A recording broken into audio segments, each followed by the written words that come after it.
July 1962, downtown Los Angeles, and people are running out of buildings with their hands over their ears because something is coming down the Union Pacific Main Line that sounds like a Boeing 747 is landing in the middle of the street. Windows are rattling in their frames, car alarms are going off everywhere, and the city officials are on the phone screaming at the railroad because this machine is so loud that it has just become the first locomotive in American history to be officially banned from entering a major city. And Union Pacific knew this would happen. They just figured the rest of the world would have to deal with it. But that locomotive, as crazy as it sounds, is only number 2 on this list. Because when you start digging into the history of what railroad engineers have actually tried to build over the last 150 years, you find machines that make that banned monster look almost reasonable. You find locomotives with airplane propellers spinning behind passenger cars. You find trains with jet engines bolted to the roof. You find a locomotive so radioactive that the crew had to enter through underground tunnels just to avoid exposure. And you find the one locomotive that every rail fan thinks is the biggest and most powerful ever built, except when you actually look at the numbers, that story starts to fall apart in ways that most people have never heard about. We start with a locomotive that most people outside of serious railroad circles have never heard of, and that is the Norfolk and Western Y6b, a 2882 compound mallet that came out of the Roanoke shops in Virginia between 1948 and 1952. The reason this locomotive makes the list is because of what it represented, and that was the absolute last stand of steam power against the diesel invasion that was sweeping across every railroad in America. By the late 1940s, every major railroad in the country had already made the switch to diesel, or they were in the process of making that switch because the economics just made sense. Diesel locomotives were easier to maintain.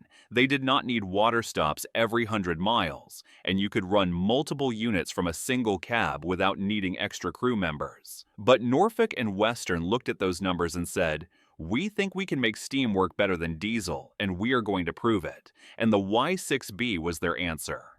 This thing put out 5,500 horsepower from a single prime mover, and here's the part that will blow your mind if you know anything about locomotive history. No single-engine diesel locomotive could match that power output until the 1990s. We are talking about a steam locomotive built in the early 1950s that was more powerful than anything diesel could offer for another 40 years. In 1952, and again in 1954, Norfolk and Western ran head-to-head tests between the Y6B and a set of EMDF-7 diesels, which were supposed to be the future of American railroading, and the results came back as essentially a tie. The steam locomotive held its own against the machines that were supposed to make it obsolete. But here is where the story gets painful. Norfolk and Western kept running steam longer than any other major railroad in America, right up until 1960, and they were the last ones to give it up. And when they finally did dieselize, they scrapped every single Y6B. 30 locomotives gone. The entire class was cut up and melted down. The only reason we have any Y-class locomotive preserved today is because they saved one Y6A, number 2156, which currently sits at the National Museum of Transportation in St. Louis. But the Y6B itself, the most powerful and most refined version, the one that went toe-to-toe with diesel and held its ground, every single one of those machines was destroyed.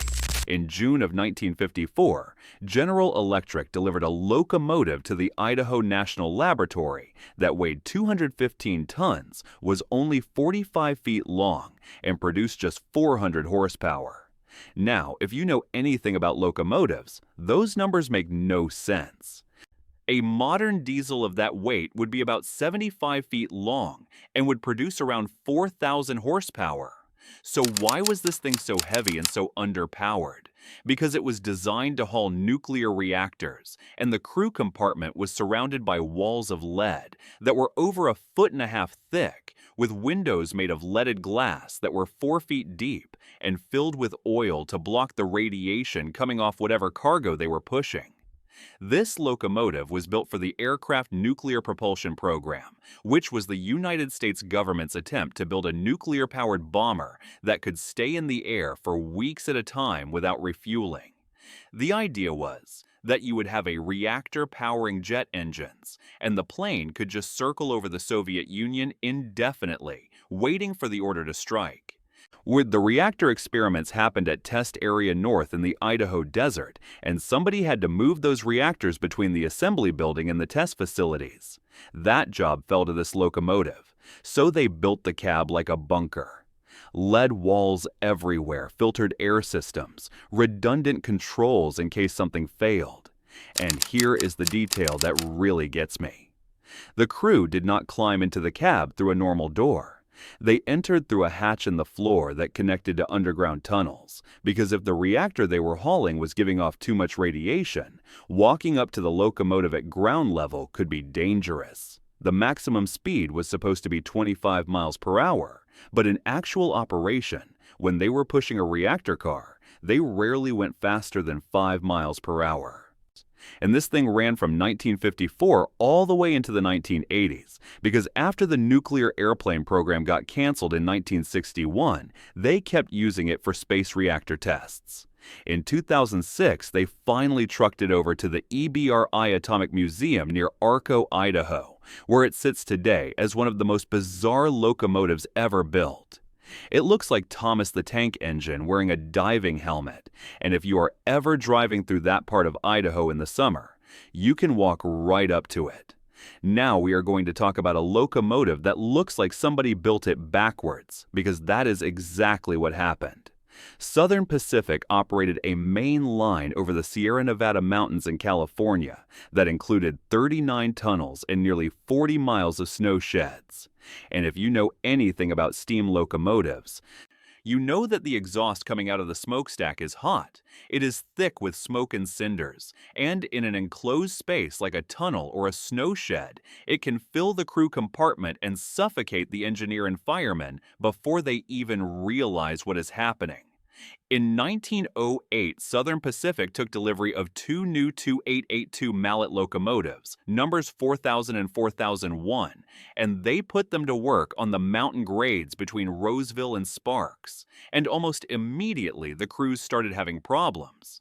The exhaust was so powerful that it was blowing the roof boards off the snow sheds, and when the train slowed down on the steep grades, the smoke would drift back into the cab, and the crew could barely breathe. On at least one occasion, a train stalled in a tunnel when the wheels slipped, and the cab filled with exhaust fumes while the locomotive sat there. So the engineers in Sacramento came up with a solution that sounds crazy until you think about it for a minute. They decided to build a locomotive backwards. They took the basic design of a 2882 Mallet and turned it around so the cab was at the front, right behind the smoke deflector, and the tender was coupled to what would normally be the front of the boiler. The problem with that idea is that normally the tender sits right behind the firebox because that is where the coal goes. But if you flip the locomotive around, now your firebox is 70 feet away from your fuel supply. So Southern Pacific did something else unusual. They converted these locomotives to burn oil instead of coal, which meant the fuel could be piped through lines running the length of the locomotive from the tender to the burner. Between 1910 and 1944, Southern Pacific built 256 of these cab-forward locomotives in various configurations, and they became the signature power for the railroad's mountain operations. The crew sat at the very front of the machine with a clear view of the track ahead, breathing clean air while the exhaust blew harmlessly behind them. The last one built was number 4294, an AC-12 class that came out of Baldwin in March of 1944. It ran until 1956, and today it sits inside the California State Railroad Museum in Sacramento as the only surviving cab forward. If you have never seen one in person, it is worth the trip, because photographs really do not capture how strange it looks. In 1966, The New York Central Railroad strapped two jet engines to a rail car and set a speed record of 183 miles per hour on a stretch of track in Ohio. We are going to talk about that train in a minute, but first, we need to talk about what happened when the Soviet Union found out about it. Because the Soviets could not let the Americans hold the speed record for jet-powered trains, so they built their own version, and they called it the SVL, which stood for High-Speed Laboratory Rail Car. They took an ER-22 electric rail car that was built at the Riga factory and shipped it to the Kalinin Carriage Works, where engineers bolted two AI-25 turbojet engines to the roof.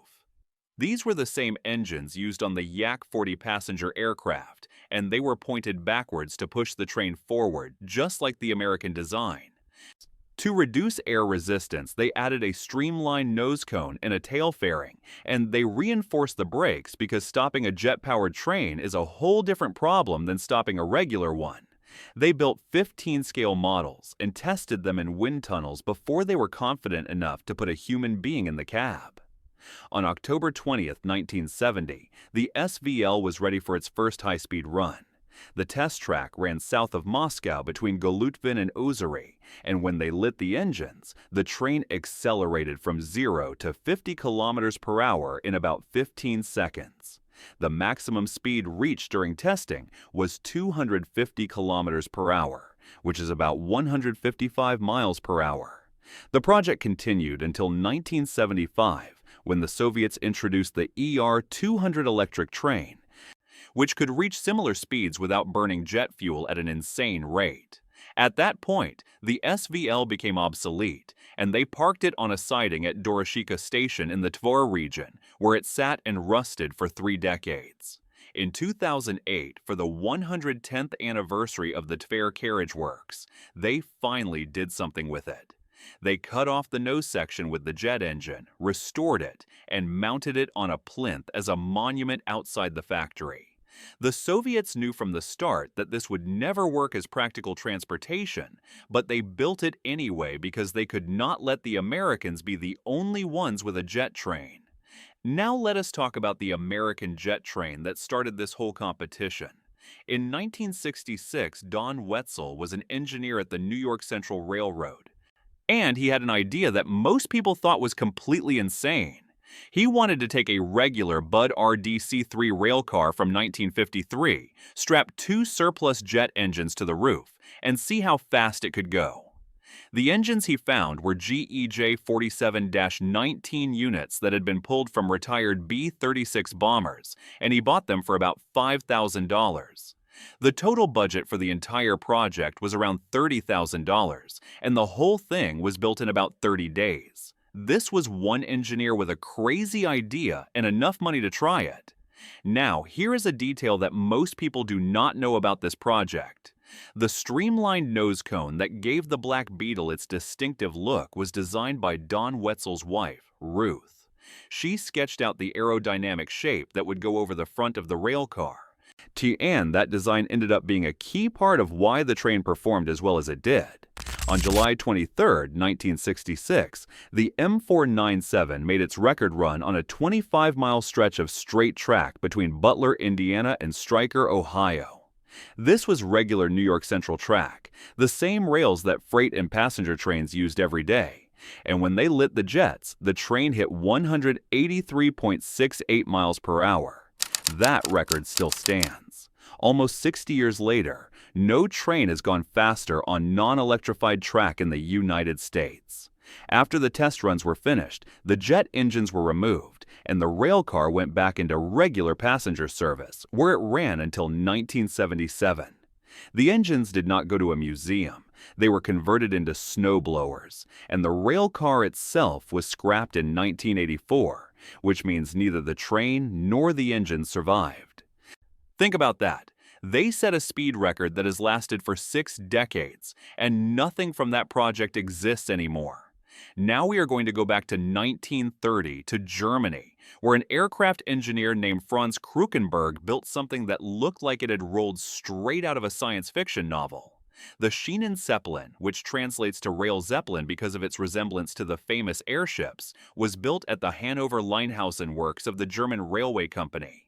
It was about 26 meters long, weighed only 20 tons, and was powered by a BMW aircraft engine driving a four-bladed wooden propeller mounted at the rear. The body was built from aluminum in aircraft style, and the thing could carry about 40 passengers. On June 21, 1931, the Schienen Zeppelin made a run on the Berlin-Hamburg line and hit 230 kilometers per hour, which is about 143 miles per hour.